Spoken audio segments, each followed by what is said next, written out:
طاهر عبداللهبیکوف رئیس پیشین خدمات کمونالی خوروغ و یکی از خویشاوندان فعال بدخشان اورز وزیربیکوف رسما به افراطگرایی متهم شده است. او را یک هفته پیش دستگیر کردند. مقامات و کنون پرونده طاهر عبداللهبیکوف را که هفته گذشته دستگیر شد شرح ندادند، ولی بنا به اطلاع دریافتی رادیوی آزادی، رئیس سابق خدمات کمونالی شهر خوروغ و یزنه اورز وزیربیکوف یکی از لیدرهای دیاسپورای زادگان بدخشان به افراطگرایی و دادن آش خدایی باقر عیبدار می شود. پیوندانش روز 28 نوامبر سال 2022 گفتند که وکیل سابق مجلس ولایت مختار کوهستان بدخشان به همکاری با علیم شیرزمانوف و دادن آش محمد باقروف گمان بر می شود.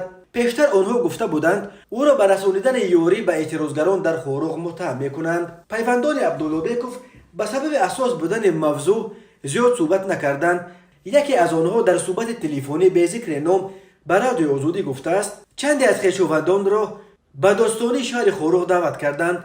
در آنجا پرسیدند که آیا همکاری عبداللهبیکوف با علیم شیرزمانوف حقیقت دارد یا نه.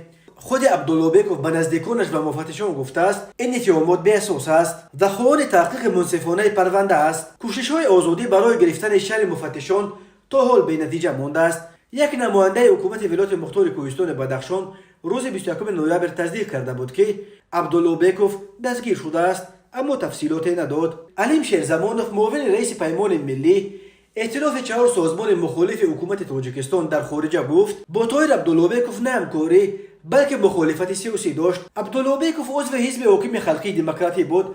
من معاون رئیس حزب سوسیال دموکراتی تاجیکستان در معرکه‌های سیاسی رقیب بودم.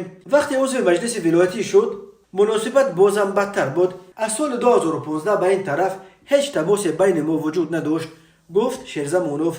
طاهر عبداللهبیکوف یزنه اورز وزیربیکوف فعال بدخشانی و صاحب چندین دکان در خوروغ بود. اورز وزیربیکوف یکی از رهبران پرنفوذ دیاسپورای پامیری‌ها در روسیه دانسته میشد.